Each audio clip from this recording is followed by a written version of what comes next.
everyone. Do I have a tech job for you? You're watching Techstrong, gang.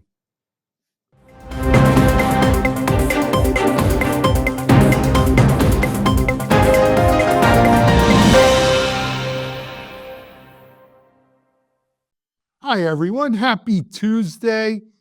It's a new dawn in America, I guess, maybe. It's snowing in most of the country, though, at least the 3 out of 4 locations we have here on our show today. So we hope you're well and enjoying this fine Tuesday. Alan Schimmel, of course, here for Techstrong, gang. We've got some good stuff to talk about, and we've got some good people to talk about it with. Let me introduce you to our gang for today. First of all, joining us from snowy, that's right, snowy Austin, Texas, Guy Currier, Futurum analyst, Visible Impact CTO, co-founder. Hey, Guy, how are you? Warm over there? Well, I'm wearing a sweater, which I don't do too often here. It's not snowing at the moment. But we got over an inch last night, which is not quite snowpocalypse of a couple of years ago, but could be enough to send Ted Cruz back to Mexico. Who knows? It's quite unusual for us. We could hope. We could hope. All right. Well, stay warm and dry and safe, and we're glad to have you on. Speaking of snow, where it's minus something and still snowing, our man in the Rocky Mountains, Mitch Ashley. Hey, Mitch. Hey, it's the juxtaposition of more snow, but it's minus something, so it's hard to ski very long when it's really that cold, you know. Yeah, I know you people in Colorado. You'll ski in hell if you could. I mean, we'll ski in shorts and Yeah. minus whatever, but that's Colorado. Yeah, Good to be here. absolutely. Good to have you here. I'm glad you're warm and dry. Also, speaking of snow, they got some snow up where he lives too, and they all want to move and make fun of Florida. Our chief content officer, Mike Vizard. Hey, Mike, how you doing? I'm doing well, and I'm getting all these usual summer, kind of cruise packages, but one caught my eye. Somebody's out there marketing a 4-year cruise package with internet connection, so you can spend the next 4 years just cruising the world. Don't think I haven't looked into it. I think that's just another way of saying you're going to drive in circles for 4 years. That's okay. As long as it's in international waters, I'm fine. But it's good to have you on, Mike, and thanks for being here. And then the only sane one in the bunch joining us here in our Boca Raton studio, she is the Echo Insights analyst and editor, our very own Bonnie Schneider. Hey, Bonnie, how are you? Doing well, Alan. Not in snow and not Yeah, cold. happy to be in Florida. Yeah, look, there's a trade-off in Yeah, that's everything, but we're here. And you're here watching us. So let's jump right into today's Techstrong, gang.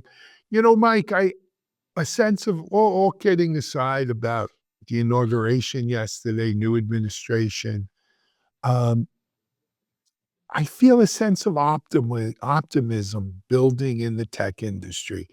I don't know if it's a result of all those $1 million checks they've written to the Trump inauguration committee, or it's the good economic news that kind of followed Joe Biden out of office in terms of unemployment and interest rates and inflation and what have you.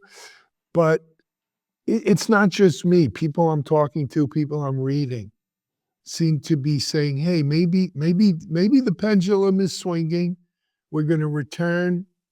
I'm not going to say boomtown, but to a more normal footing. Yeah, there's some early data, and I do stress early, but the folks at CompTIA have put out a report saying that based on their analysis of the Department of Labor Statistics, that unemployment rate among tech folks is down about 2%, which is half the national average, and it's the lowest it's been all year in 2024 anyway. We're all kind of on pins and needles about 2025 simply because we're not entirely sure if we're about to have a trade war and what the impact that might be. But, to your point about optimism, I mean, what are you hearing from folks? There's a lot of folks who we all know who are still out of work, but one of my theories is a lot of people are moving from big tech companies maybe to, average companies that couldn't hire good IT folks in the past, and now that transition's occurring. Could be. Well, I'll tell you, let me give you a couple of data points, and some of them are kind of random. But when I put them together, it's why I feel the way I do. First of all, my friend Jody Bonsai. I don't know if you guys know Jody. Jody, of course, is was the founder of App Dynamics. He's also the founder of Harness, Traceable AI. He has his own incubator. This is what happens when you have a couple of billion-dollar companies. But Jody wrote something interesting on LinkedIn the other day where he says he senses in his conversations with VCs and startups and founders that the pendulum is swinging, that, traditionally startups are very top-line focused, right? And I've spent 25 plus years in the startup world, and I can verify that. It's all about the top line, growing your revenue as fast as you can, establishing your place in the market. And what we saw over the last 2 to 3 years, certainly with the interest rate, Jack, is people didn't care about the top line anymore. They wanted to know if you were going to be profitable, and if not, when would you be profitable? Tech companies started being sold for multiples of EBITDA, not revenue. Unheard of in the tech world. And Jody says that we're now starting to see companies not disregard profitability, but focused more on top line. And what does that mean? That means growing your business. That means marketing. That means product marketing. That means, Guy, take it easy. Don't get too excited. But it means that people are going to spend money on these things. And when we look at where the tech job bubble has been, some IT folks got laid off. And how many real software developers, QA folks, got laid off? When you look, I think at most of the layoffs in the tech world, they were in what I call the softer areas, right? Tech vendors laying off marketing and product marketing and DevRel people and biz dev, but not your hardcore tech. You don't see many data scientists on the breadline or on the unemployment line or stuff like that. And so with a return to going after revenue, with a return of investment by VCs saying, hey, I need you to grow, here's money, I think you'll see the excess folks in those areas who have had a hard time finding jobs, getting jobs. And I think, I'm not saying happy days are here again, but what I'm saying, I think you're going to see a distinct uptick in the tech hiring world as more AI projects come in. We're going to be building data centers. Yes, there'll probably be some sort of trade war tariff situation with China. But let's face it, how much tech do we really sell in China? Not even Apple is that exposed anymore. I think most of our tech companies have cut their exposure there. NVIDIA, yes. But the Chinese are going to buy what they want to buy, either directly or indirectly. So that money's going to flow. I think we're going to see a big investment here. I think Europe, I think UK, right? I saw a recent report, actually Daniel Newman put it up on LinkedIn about data center distribution around the world. Look, I think there's 11,000 data centers in the world, according to this chart. We have about 5,200 of them, with more on the way. The UK is like right behind. Well, not right behind, but it's right up there with the leaders. So that's the good news. It's not Sunday morning. I'm not knocking on your front door, but I do have some good news to tell you, and that's kind of where I think about it. I think, Alan, in 2024, we saw some of the big layoffs, right? But Facebook and people like that. But other companies did, quote unquote, tech layoffs, citing both over hiring because of COVID times, but also because of the promise of AI that's going to replace people's jobs. So we're kind of pulling back on the number of people. I think many of us thought that's premature, right? And that's been borne out. We're not quite at the place where AI is replacing lots of jobs, at least not yet. To your point about who's getting hired, it's interesting. There's two trends. One is very much around, of course, AI, ML, generative AI skills, and data science, as you mentioned. Of course, cloud skills. Cybersecurity is still up there. I'm just looking at data from some different hiring companies. But also, there's a real focus on Python because of its integration so well into AI, ML, PyTorch, and everything else that it does very well. But also a big push for automation in the development SDLC, right? Trying to continue the DevOps, continue the improvements that we're making. On the other end of the pendulum swing is at the same time, instead of looking for that purple unicorn with gray spots, we're looking for people who are flexible in their skills because we're in a time of transition, right? There's a lot of things happening all at once. Doing more cloud development environments. We're working on AI, starting to do AI agents. We're trying to figure out what AI projects to work on and still keep the engines running in the steam room.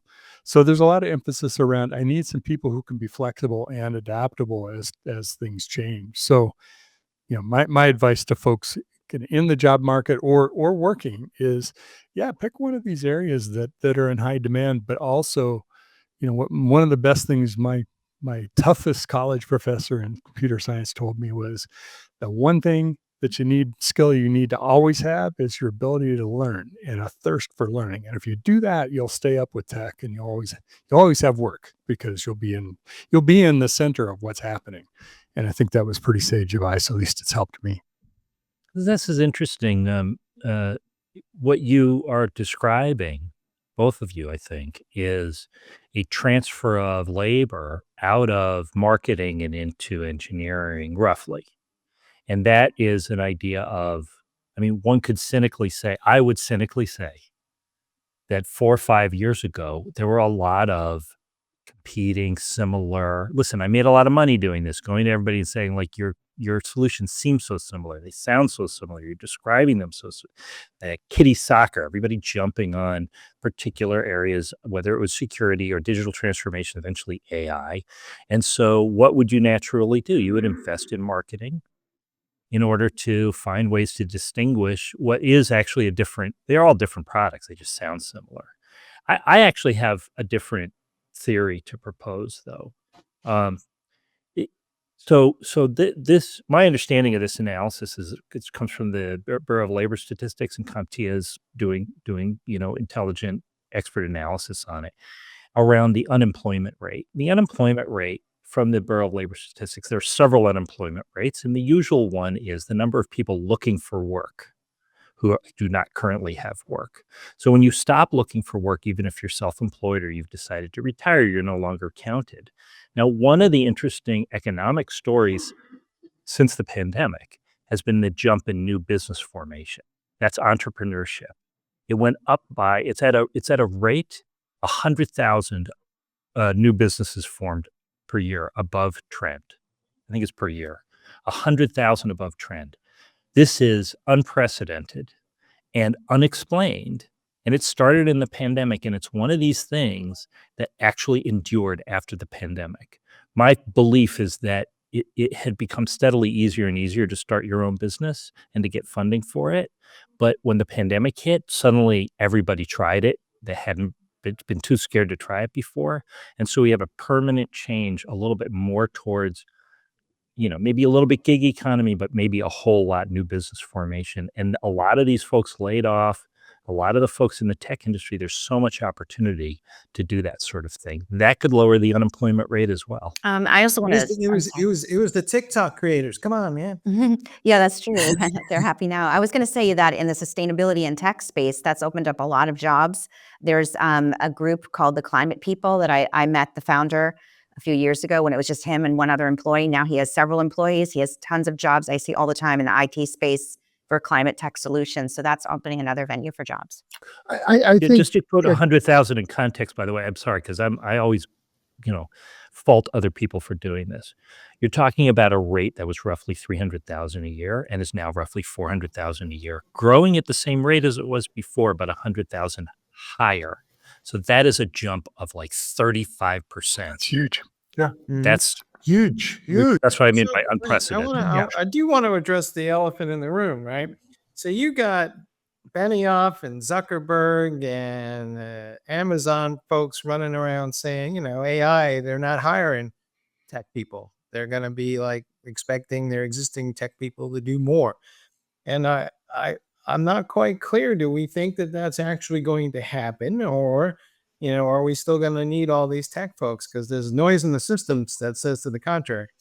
I think that's more directional than it is reality today, right? I mean, you can't turn off hiring people or turn off the people that you have now and flip it over to AI. We're just not at that place yet. Maybe there's a few areas where that's possible. I think to me that's more of a signal where they think we're heading and what we're investing in that either supplement or augment or replace those kind of jobs. AI is going to create more jobs than it takes. Yeah, Right. it's usually so what you're going happens. to have net more people in there. All right. Wait. Are you suggesting that some people just say things in the hopes of moving their stock price on Wall Street? I'm shocked. No, I think they mean what they say, but I think you're oversimplifying what they're saying. What I heard Zuckerberg say is that they're going to replace some mid-level engineers or mid-level developers with AI this year. That doesn't mean they're going to hire more higher level engineers or developers or more lower level or net new people. I think the key here is growth overall, and that's the point. And Guy, that is, you look at, Israel fancies itself the startup country. Dublin in Ireland, huge tech centers. You look at places that are happening around the world. Austin, Boston. I was just in West Africa. Dakar in West Africa has a little. Well, they do startup call it culture the happening tech there. horn. It's a horn of Africa now. Yeah, but the fact is, entrepreneurship, necessity is the mother of invention. And when people don't have jobs, they look to make a living, and many of them do start off as gigs or consultants. Some percentage, more of a traditional startup thing that you look to raise money into. But even the gig and consultant jobs, some of them will go away when those people get reabsorbed into the workforce. Some of them will remain consultants, lifestyle businesses. Some of them will create new jobs. Don't forget that the real engine for jobs in this country is not Google and Facebook and these large enterprises. The real engine for jobs in this country are mid-level companies, small and medium companies who are out hiring 2 and 3 people here and 4 people there. But there's a lot, 400,000 of them a year. And that's where jobs come from in this world. It's not the stork. Agree. We've lived that. I mean, you and I have lived that certainly. Absolutely, Mitch. No doubt. I would just point out one That's thing. so have I. You, sorry. I would just point out one thing, and I hope everybody's predictions come to be true. But in my experience, everybody starts out the new year with a significant amount of optimism. So let's cross your fingers and toes and hope it all plays out. No, those are all people who also are going to lose weight, work out every day. I'll be the micromagine for a moment. We always say we aren't going to need X people anymore because Y is going to replace them. Cloud. Listen, don't please. Name it. It rarely ever happens, and those jobs just evolve. And we need more of those people. And nobody needs to worry because our next segment will bring all the doom and gloom Mike wants. So. Yeah. All righty. Hey, we're going to take a break here on Techstrong Gang, and as Guy says, we're coming back. I hope it's not doom and gloom, but you're watching Techstrong Gang. SecurityBoulevard.com is the leading resource for news, analysis, and education on challenges facing the cybersecurity industry. SecurityBoulevard.com covers all aspects of cybersecurity, including data security, DevSecOps, cloud security, application security, network security, security threats, and more. SecurityBoulevard.com has the largest selection of security content, featuring breaking news, blog posts, podcasts, and more. Visit www.securityboulevard.com to learn more. SecurityBoulevard.com, home of Security Bloggers Network. All right, folks, we're back with our second block, and we're talking about whether or not there is this data center time bomb that's going to explode in the back half of this decade because of AI and all of its demands for energy. There's a report out from JLL detailing the fact that it's not so much the number of data centers as much as it is just the simple movement of power to a new data center and the construction of transmission lines. The report seems to be indicating that we might see a 15 to 20% increase in capacity in data centers, but that wouldn't be nearly enough to meet the demands for AI at the end of the decade. Guy, I know you've been following this space. What's your take? Here we go, everyone. This is really not the first, but a really new and clear report. Thanks, Mike, about the coming energy crunch. Our colleague Dave Nicholson and I discussed this maybe 6 months ago when we were trying to talk about when the shoe will drop. I mean, Dave's a great curmudgeon for us all, talking about when's the other shoe going to drop on AI. And one of the likely sources of that is lack of capacity. And most people think, oh, that's a lack of capacity in compute. You know, you need more GPUs, or you need, new ways to use CPUs or, other chips. That's a physical capacity, a compute capacity. But you got to power them. And man, like we have 1,000-watt GPUs now, starting to come online very shortly. Put 4 of those or 8 of those on a sled. Now you're looking at a 20 kilowatt rack, and you need 20 of those in order to either do inference and scale or more likely training. There's a huge space race right now going on. This is not news to anybody around training AI models. There's also tuning of AI models. And it's not just the big 4 or 5, depending on how you count them, doing those foundational model trainings. Where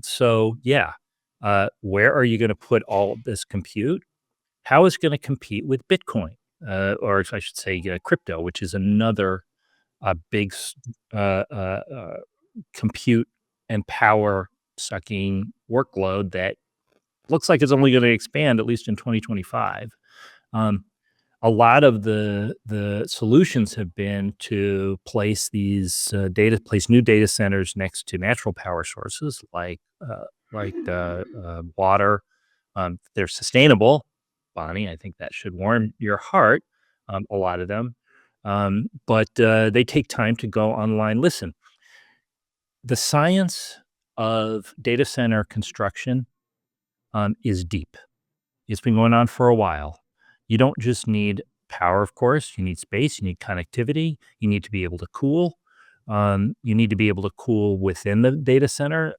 You don't necessarily have tons of space all over the place. You need proximity sometimes to switches or to the network. All of this comes to a head such that you have, of course, I mean, we've heard stories about, or we know about Amazon and Google and others making deals with local power utilities to get preferential power delivery. I don't know how that's going to play out politically. Ultimately, listen, we just had a mini snowpocalypse here in Austin. Everybody's still smarting from the power outages 2 years ago, and talking about the Texas power grid, which is its own power grid, unusually for the United States. So all of these things, this is just the beginning, in my opinion. These things are going to mount as the racks become more dense, more power hungry.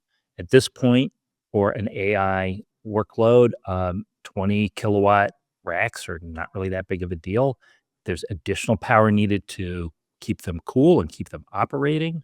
And all of these, like I said, they are beginning, I think, to come to a head. And that is what ultimately is going to create confusion and worry and maybe a little bit of backsliding in AI. That's what's going to start it.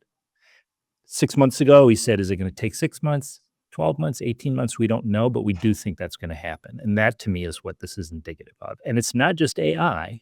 We have to remember that Crypto got there before. Crypto is a huge power user, and I think arguably of limited, sort of utility in the world. So those two are going to butt heads with each other because there's lots of people with lots of money riding on lots of crypto.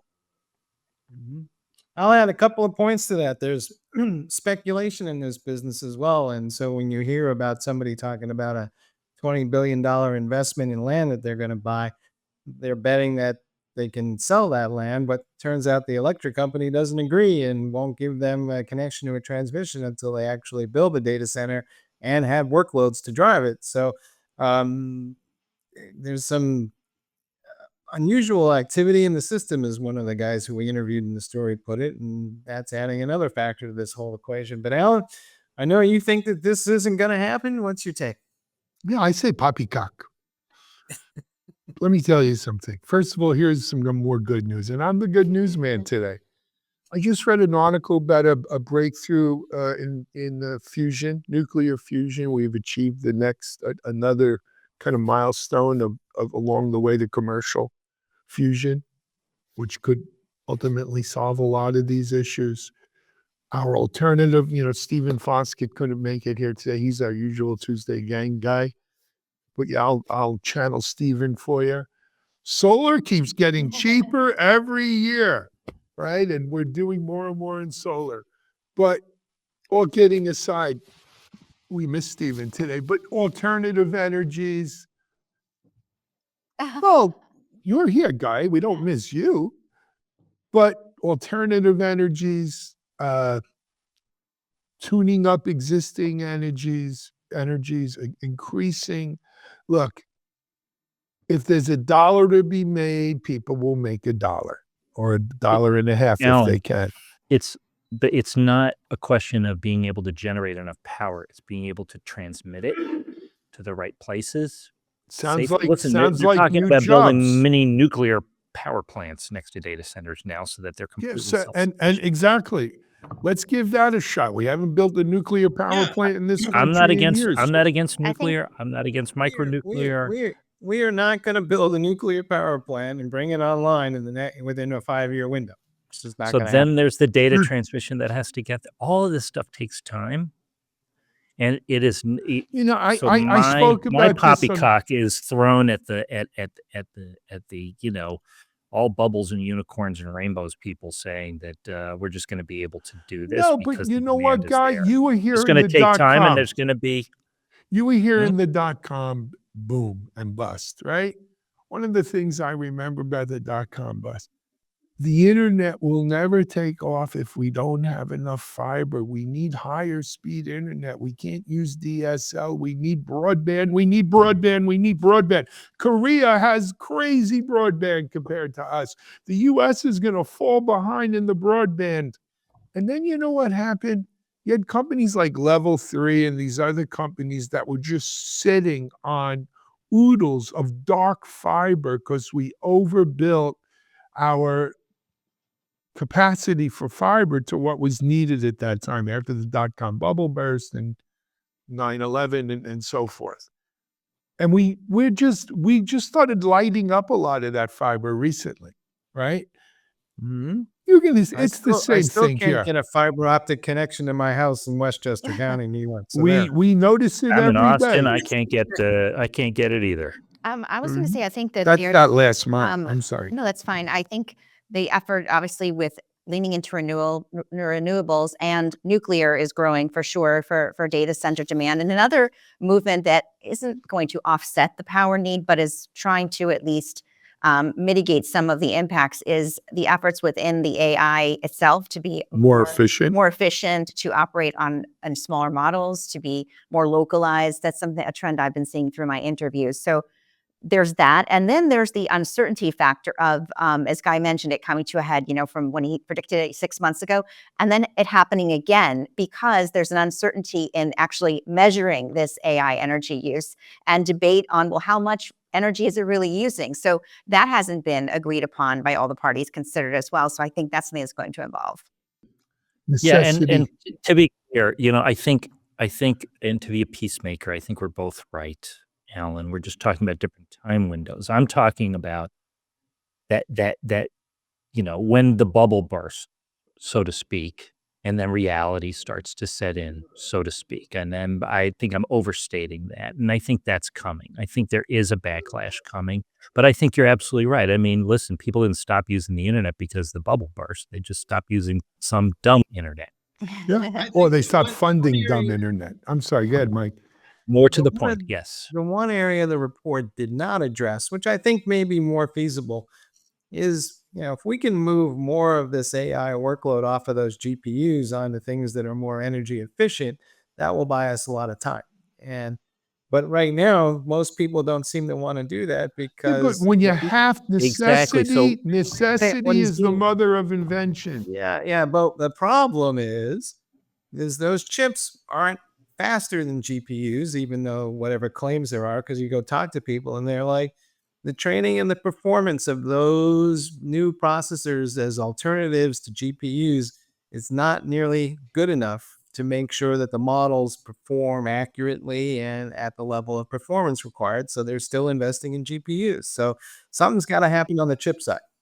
So let's talk about small language models for a second. Where did the small language models idea come from? My opinion is that it came from a recognition among the CPU vendors, the vendors most heavily invested in CPUs, that they wanted a solution to their problem of all the attention going towards GPUs. Small language models, the usage of small language models requires a level of sophistication in the use of AI that is largely absent currently. And we will get there. But one of the things that will help us get there is the pain and problem of of using models that don't seem to work right, even though they're large language models or other more sophisticated models, of not getting the capacity that you want and need to run the new service that you've been banking your business on that's based on AI, like that kind of backlash. That will be the mother of the invention of not just the technology of I'm just using small language models as an example, but knowing how to use it properly. We have been banging the drum on this particular show that AI does not replace people. It helps them to be more reliable and better, but they need to know how to use it. And the general sense is still AI is going to replace people. That'll play itself out in the market. These will all play out with market forces pushing and pulling and stretching and compressing, and somehow we'll find a way. You're really not letting me make this doom and gloom like I want to, Alan. Because look, until the sea rises up and swallows us here in Florida, I'm just going to keep preaching the good news. And I do think smart people find a way. It forces efficiencies in the market, which is a good thing. And look, I think, beyond the CPU folks, there's a lot of people who see good in small language modules, right? The LLM isn't the perfect tool for every job. Oh, absolutely. And it was the mother of invention in a sense of the creation of the small language model, which has, what I'm saying is you need to know how to use them. Small language models have limitations. They're not just, what's the economy versions of large language models. No. That's not how you should use them. No, I think of them as the specialists. Mhm. Right? That's what I think of them. Anyway, let's take a break here. We're going to come back. We've got a Bonnie Echo Insights video to go over, a report. All right. You're watching Techstrong, gang. I'm Bonnie Schneider, sustainability contributor to the Techstrong Group. I'm excited to introduce you to a groundbreaking new initiative from Techstrong Research, the Sustainability Pulse Meter. The Pulse Meter offers valuable insights into how environmental responsibility factors into tech purchasing decisions for key players in the industry. Position your company as a leader in the industry and differentiate from your competitors with the Sustainability Pulse Meter, offered exclusively from Techstrong Research.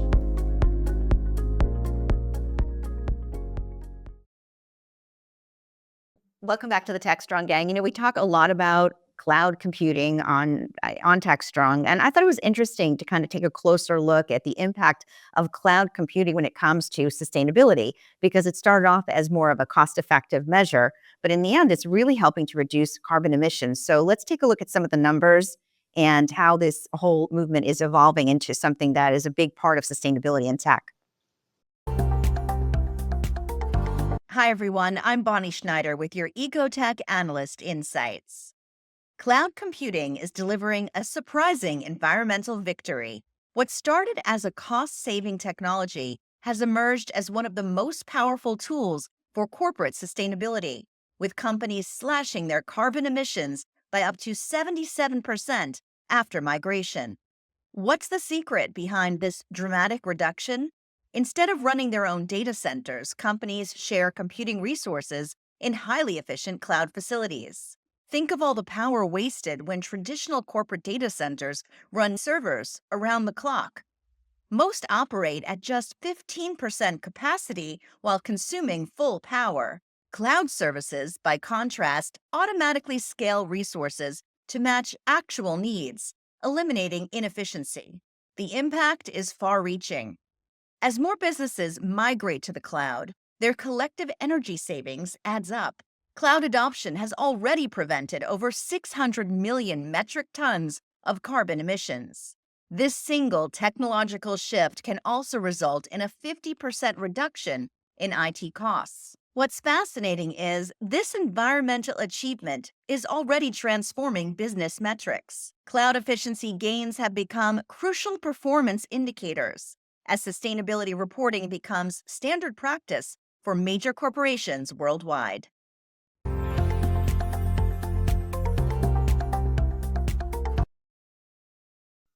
So one of the reasons that this is important, and it's really important specifically for 2025, because this is the first year that we're seeing so many regulations come from Europe for measuring carbon emissions. So cloud computing is going to be something that will be mentioned and talked about more as we're getting this reporting that'll be coming in globally for large tech companies. I think it's an interesting evolution for cloud computing.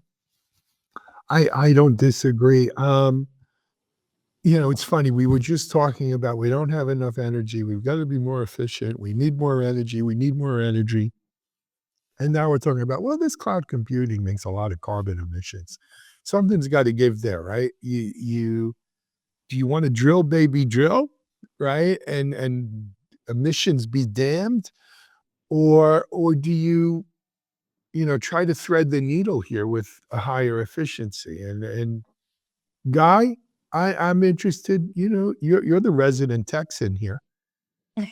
What do you think about that? Well, it's what we saw all year last year at especially at the public shows, right? Like Supercompute. Um, and I think it's a trend I didn't really notice in the Silicon. A lot of emphasis on, but maybe for reasons that were not so altruistic, because fitting a lot more compute into the same kind of thermal power design that the server manufacturers or system manufacturers have been using before. Maybe that was more of just a technical challenge they had to address. But I do think that um, there has been maybe a change in an understanding, a recognition that one of the things that cloud is driving is a whole different way to, you know, build, host, deliver, and manage these workloads that people need to do stuff. That is also cost re- cost reducing. One of AMD's big stories at it was the show before Supercompute, Open Compute. One of their big stories was, you could take a data center, a current standard data center with 10 kilowatts per rack or 8 kilowatts per rack, and reduce the number of servers by a factor of something like 8, and get more compute, or get the same compute rather, with much denser configurations and using less power. And I think that relies on the it's not just density in terms of physical density, it's density in terms of how much processing, how many workloads, how many threads, how much you can do on a single chip, on a single server, on a single rack. And so I do think that that's it's just, Bonnie, I'm really, enthusiastic about your work here, because it's sort of an unintended consequence. And I guess I'm starting to get your sunny disposition, Alan. It's It'll it, all be it, good it in the end, Guy. Don't yeah. worry. Yeah.